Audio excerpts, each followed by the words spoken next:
Morning మ్యాగజైన్కి స్వాగతం. ప్రముఖ దినపత్రికలు వస్తున్న వార్తల వెనకాల జరుగుతున్నటువంటి పరిణామాలు చూద్దాం. ఈనాడు చూస్తే వితంతువులకు పింఛన్ భరోసా అన్నటువంటి వార్తని హైలైట్ చేసింది. కొత్త పింఛన్ల మంజూరుపై కూటమి ప్రభుత్వం కీలక నిర్ణయం తీసుకుంది. ముందుగా అర్హులకు వితంతు పింఛన్లు ఇవ్వాలని నిర్ణయించింది. కూటమి అధికారంలోకి వచ్చి జూన్ 12 నాటికి 2 ఏళ్లు పూర్తయి 3వ సంవత్సరం వస్తుంది. ఆ సందర్భాన్ని పురస్కరించుకుని వీటి మంజూరు చేయాలని ప్రాథమిక నిర్ణయం తీసుకుంది. వితంతు పింఛన్ విభాగంలో రాష్ట్ర వ్యాప్తంగా 153,000 మంది మహిళ అర్హులు ఉంటారని సెర్ప్ అంచనా వేసింది. వీళ్ళందరికీ పింఛన్లు ఇవ్వాలని నిర్ణయించారు. వీళ్ళకి 4,000 చొప్పున పింఛన్ మంజూరుకు నెలకు 61 కోట్లు ఖర్చు కాబోతుంది.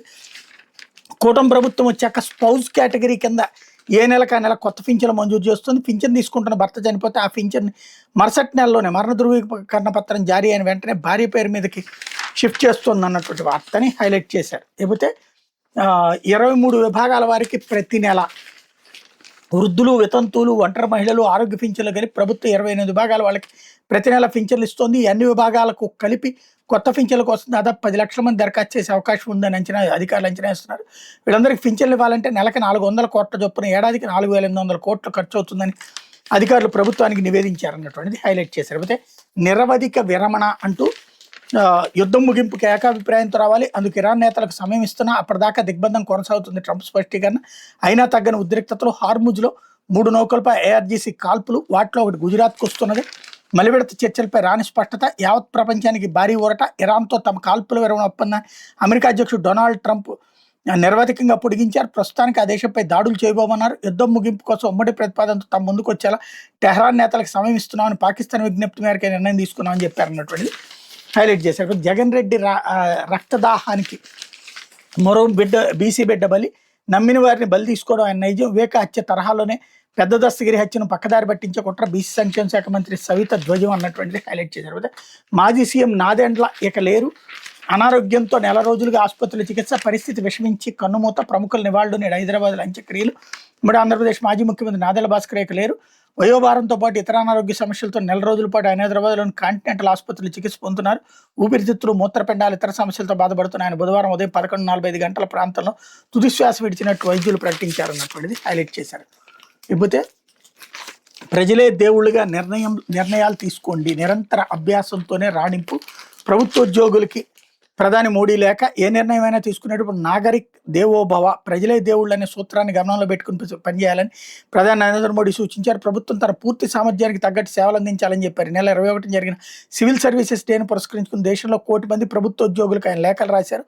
హిందీ, ఇంగ్లీష్తో పాటు తెలుగు సహా పలు ప్రాంతీయ భాషల్లోని వీటిని రాసి అన్ని కేంద్ర ప్రభుత్వ విభాగాలు, రాష్ట్రాలు, కేంద్రపాలిత ప్రాంతాల ఉద్యోగులకు పంపించారు. సహానుభూతితో పాలన అందాలి, ప్రజాసేవల్లో ఉన్నవారు జీవితకాలం నేర్చుకునేందుకు ఉత్తమ ఉదాహరణగా నిలవాలి. 21వ శతాబ్దం అనేక గొప్ప సవాళ్లను, అవకాశాలకు నిలయం అన్నటువంటి వార్తని హైలైట్ చేశారు. నేడే హైటెన్షన్ పోలింగ్ సిద్ధమైన తమిళనాడు, పశ్చిమ బెంగాల్. అత్యంత ఉద్రిక్తత, భారీ భద్రత నడుమ పశ్చిమ బెంగాల్లోని తొలి విడత స్థానాలు 152, తమిళనాడులోని మొత్తం స్థానాలకు 234. గురువారం జరగనున్న హైటెన్షన్ పోలింగ్కు సర్వం సిద్ధమైంది. పశ్చిమ బెంగాల్లో తృణమూల్, బీజేపీ మధ్య ప్రధాన పోరు జరుగుతుండగా తమిళనాడులో ముక్కోణ పోటీ నెలకొంది. ఇక్కడ డిఎంకే, ఏఐడిఎంకే, టీవీకేల మధ్య పోటీ జరుగుతోంది. 2 రాష్ట్రాలు కలిపి ఎన్నికల సందర్భంగా స్వాధీనం చేసుకున్న సొత్తు విలువ 1000 కోట్లు దాటింది. ఫిబ్రవరి 26 నుంచి ఇప్పటిదాకా స్వాధీనం చేసుకున్న సొత్తు విలువ 1,072 కోట్లని బుధవారం ఎన్నికల సంఘం వెల్లడించింది అన్నటువంటి వార్తని హైలైట్ చేశారు.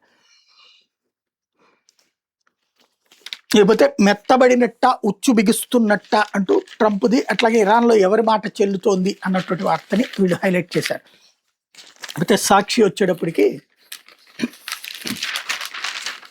అప్పుల నెట్లో ఆసుపత్రులు, సర్కార్ అప్పులకు ఆసుపత్రులు షూరిటీ. ఆరోగ్యశ్రీ చరిత్రలో వింత విధానానికి చంద్రబాబు ప్రభుత్వం నాంది. ఇప్పటికే 3.56 లక్షల కోట్లకు పైగా అప్పులు చేసి నెట్వర్క్ ఆసుపత్రుల బకాయిల కోసం మాత్రం విచిత్ర నిబంధనలు. 1 టైం సెటిల్మెంట్ పేరుతో మరో మోసానికి సిద్ధం. అప్పులకి నెట్వర్క్ ఆసుపత్రులు షూరిటీగా ఉండాలని షరతు. ప్రభుత్వం చెల్లించుకుంటే ఆసుపత్రులే కట్టాలట. వడ్డీ డబ్బులు ముందే మినహాయింపు. కాబూలీ వ్యాపారం తరహాలో చంద్రబాబు సర్కార్ పోకడలు. ఎడాపెడా అప్పులు చేస్తూ ఆరోగ్యశ్రీ పెండింగ్ బకాయిలకి 3,000 కోట్లు ఇవ్వకుండా తొక్కిపెట్టిన ప్రభుత్వం. ఇప్పటికే ప్రభుత్వ కొత్త వైద్య కళాశాల, ప్రైవేట్ పరమెత్తనాలు, ప్రభుత్వ ఆసుపత్రుల మందులు, సర్జికల్స్కి తీవ్ర కటకట. రాష్ట్రంలో 104, 108 సేవలు అస్తవ్యస్తం. మొత్తంగా ప్రభుత్వ ఆరోగ్య వ్యవస్థ చిన్నాభిన్నం అన్నటువంటిది హైలైట్ చేశారు. హైకోర్టు సీజేగా జస్టిస్ లేసా గిల్ రాష్ట్రపతి ఉత్తర్వులు నోటిఫై చేసిన కేంద్రం. ఈ నెల 25న ప్రమాణం చేయించనున్న గవర్నర్. ఏపీ హైకోర్టు తొలి మహిళా సీజేగా రికార్డు. ప్రస్తుత సీజే జస్టిస్ ఠాకూర్ 24న పదవీ విరమణ అన్నటువంటి వార్తని ఇక్కడ హైలైట్ చేశారు. కొత్త చీఫ్ జస్టిస్ ఆంధ్రప్రదేశ్కి మహిళా చీఫ్ జస్టిస్ వస్తూ ఉండడం అన్నటువంటిది ఒక ఇంపార్టెంట్ అంశం. అయితే చీకటి కొన్నాళ్లకే కొన్నాళ్లే రాబోయే రోజులు మనవే, కష్టాలు చెప్పుకున్న ప్రజలకు ధైర్యం చెప్పిన వైఎస్ జగన్ మాజీ సీఎంను కలిసేందుకు కిక్కిరిసిన జనసందోహం. జై జగన్ నినాదాలతో మారుమోగిన క్యాంప్ కార్యాలయం. ఇప్పట్లలో వైఎస్ఆర్సీపీ నేత సుధాకర్ రెడ్డి కుటుంబానికి పరామర్శ. రోడ్డు బాలేదని పోస్టు పెట్టేందుకు రిమాండ్కి పంపించారు. మర్రిపాడి ఒక ఆవేదన. అక్రమ కేసులకు జడవద్దు, వచ్చేది మన ప్రభుత్వమైన భరోసా అన్నటువంటిది హైలైట్ చేశారు. ఇకపోతే సీమ ఆదాయం అమరావతిలో ఖర్చు అంటూ రాష్ట్రంలో దారుణంగా ఆర్థిక దుర్వినియోగం జరుగుతోంది. 200 కోట్లు ఖర్చు చేస్తే సీమ లిఫ్ట్ పూర్తవుతుంది. రాజకీయ కారణాలతో దీనిపై సీఎం చంద్రబాబు నిర్లక్ష్యం. రేవంత్ రెడ్డి వ్యాఖ్యలు ఇప్పటివరకు ఆయన ఎందుకు ఖండించలేదు? పార్టీలకు అతీతంగా అందరూ ఉద్యమానికి కలిసి రావాలి. సీమ సాగునీటి ప్రాజెక్టుల సమాలోచనల సభలో గ్రేటర్ నేతలు అన్నటువంటిది హైలైట్ చేశారు. ఇకపోతే గీతం భూదోపిడీకి చెక్ పెడదాం అంటూ గీతం వర్సిటీ భూముల అక్రమ నిర్మాణాలకు వ్యతిరేకంగా ర్యాలీ. ఋషికొండలో వర్సిటీ ఎదుటి బైఠాయింపు. 2.5 గంటల పాటు నిరసన. అప్పుడు 70, ఇప్పుడు 55 ఎకరాలు చంద్రబాబు సర్కార్ ధారాదత్తం. పేద ఎస్సీ, ఎస్టీ, బీసీ విద్యార్థులకు మాత్రం ఫ్రీ సీట్లు కేటాయించట్లేదని ఫైర్. హాజరైన మాజీ మంత్రి గుడివాడ అమర్నాథ్. పార్టీ విశాఖ జిల్లా అధ్యక్షుడు కేకే రాజు అన్నటువంటిది హైలైట్ చేశారు. ఇకపోతే నౌకలపై ఇరాన్ దాడి అంటూ 3 దాడి చేసి 2 స్వాధీనం చేసుకున్న ఇరాన్.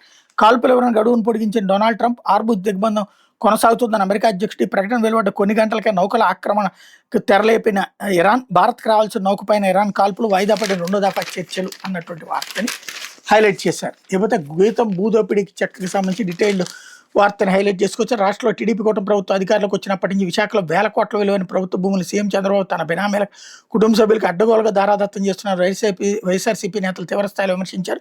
ఇందులో భాగంగానే మంత్రి లోకేష్ తోడళ్లు విశాఖ టీడీపీ ఎంపీ భరత్కి చెందిన గీతం యూనివర్సిటీకి 5,000 కోట్ల విలువైన 54.79 ఎకరాల ప్రభుత్వ భూములు అప్పరంగా కట్టబెట్టారని ఆరోపించారు. ఈ భూదోపిడీని అడ్డుకొని చెక్ పెడతామని వాళ్ళు హెచ్చరించారు. జీవీఎంసీ కౌన్సిల్ సమావేశంలో అంశాన్ని అజెండాగా పెట్టి ఆ సంస్థకు వాటిని క్రమబద్ధీకరించడమే కాకుండా ఆ భూములు అక్రమ నిర్మాణాలు చేపడుతున్న గీతం యాజమాన్యం తీరు నిరసిస్తూ బుధవారం వైఎస్ఆర్సీపీ విద్యార్థి యోజన విభాగం ఆధ్వర్యంలో పెద్ద ఎత్తున నిరసన ర్యాలీ చేపట్టారన్నటువంటిది హైలైట్ చేశారు. అయితే బాలికల కళాశాల పక్కనే కో ఎడ్యుకేషన్ ఉర్దూ కాలేజీన నంద్యాల అర్బన్ మండలం మూలసాగరం గ్రామంలోని NYVCP ప్రభుత్వ బాలికల జూనియర్ కళాశాల ప్రాంగణంలో కో ఎడ్యుకేషన్ ఉర్దూ జూనియర్ కళాశాల కోసం 50 సెంట్ల భూ కేటాయింపులకు హైకోర్టు ప్రశ్నించింది. పైగా 50 సెంట్లో కాలేజీని ఎలా ఏర్పాటు చేస్తానని ప్రశ్నిస్తూ ఇంత తక్కువ విస్తరణలో కాలేజీ ఏర్పాటు నిబంధనలకు విరుద్ధమని గుర్తు చేసింది.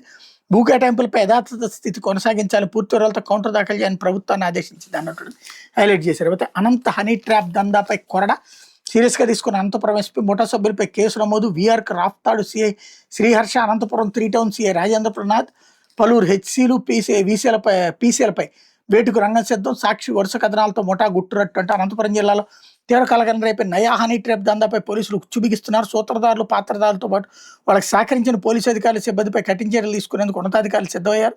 జిల్లాలో ఇంతకుముందు ఎన్నడూ లేని విధంగా జరుగుతున్న ఈ దందా వ్యవహారంపై సాక్షి పత్రిక కవ్విస్తారు, కాటేస్తారు. అమాయకులే టార్గెట్, హనీ దందా కాకి అండ శీర్షికలతో ప్రత్యేక కథనాలు వెలుగులోకి తేవడంతో ఈ దందాపై ఎస్పీ జగదీష్ కొరడా పిలిపించారు. కొందరు బాధితులు నేరుగా ఎస్పీని కలిసి ఫిర్యాదులు చేయడంతో సమగ్ర విచారణకు ఆదేశించారన్నటువంటిది హైలైట్ చేశారు. అదే నేడే తమిళనాడు సమరం. అసెంబ్లీ ఎన్నికల పోలింగ్కి సర్వం సిద్ధం. రాష్ట్ర వ్యాప్తంగా 234 స్థానాలకు ఒకే విడతల ఎన్నికలు. 5.73 కోట్ల మంది ఓటర్లు, 4,023 మంది అభ్యర్థులు. డిఎంకే అన్నాడీఎంకే కూటముల మధ్య ప్రధాన పోటీ. విజయం డిఎంకే కూటమిది అంటున్న సర్వేలు.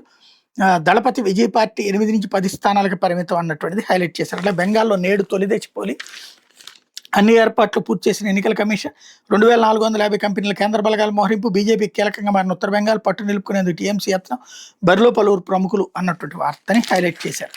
లేకపోతే ఆంధ్రజ్యోతి వచ్చేటప్పటికి దోస్త్ మేరా దోస్త్ అంటూ అనంతబాబు కేసులో పోలీసులు వింత వైఖరి. సన్నిహితుడికి సర్పవరం సీగా పోస్ట్. డ్రైవర్ హత్య కేసు నమోదైంది. ఆ స్టేషన్లోనే వైసీపీ నుంచి 2 చట్టపట్టాలు. వివాదాస్పదంగా పోలీసు అధికారి తీరు. అనంతబాబు సతీమణిని అడిగే ప్రశ్నలు లీక్. అరెస్టు సమాచారం ఉప్పందించేలా చర్యలు. మొదలైన అనంతబాబు వేట. 5 పోలీసు బృందాల గాలింపు అంటూ మీ సతీమణి పోలీసు విచారణకు వస్తున్నారు కదా, మేము అడగబోయే ప్రశ్నలు ఇవే. 1 గంటలో మిమ్మల్ని అరెస్ట్ చేసేందుకు మా టీం వస్తుంది, జాగ్రత్త. మరి నిందితుడు పోలీసులు ఇలా సమాచారం ఇచ్చేస్తున్నారు. అది కూడా వైసీపీ హయాంలో రాష్ట్ర వ్యాప్తంగా సంచలనం సృష్టించి దళిత డ్రైవర్ సుబ్రహ్మణ్యం హత్య కేసులో నిందితుడైన ఎమ్మెల్సీ అనంతబాబుకు 1-2 పోలీసు అధికారులు సహకరిస్తున్నారన్నటువంటి హైలైట్ చేశారు. అయితే అమ్ముడు పోయారు అంటూ అతను మోసాలు చేయడంలో ఆరితేరాడు. 4 రాష్ట్రాల్లో 32 కేసుల నిందితుడు. Most wanted criminal. పేరు భీముడు అజిత్ కుమార్. పేరుకు తగ్గట్టుగానే భారీ కాయంతో గంభీరంగా ఉంటాడు. అరెస్ట్ తర్వాత గుండె నొప్పి పేరుతో ఆసుపత్రిలో చేరాడు. తర్వాత చాలా కూల్గా బయటకు వచ్చేసి ఆటో ఎక్కి పారిపోయాడు. ఇదో గ్రేట్ ఎస్కేప్. దీనికోసం అతను పెట్టిన ఖర్చు 50 లక్షల పైగానే.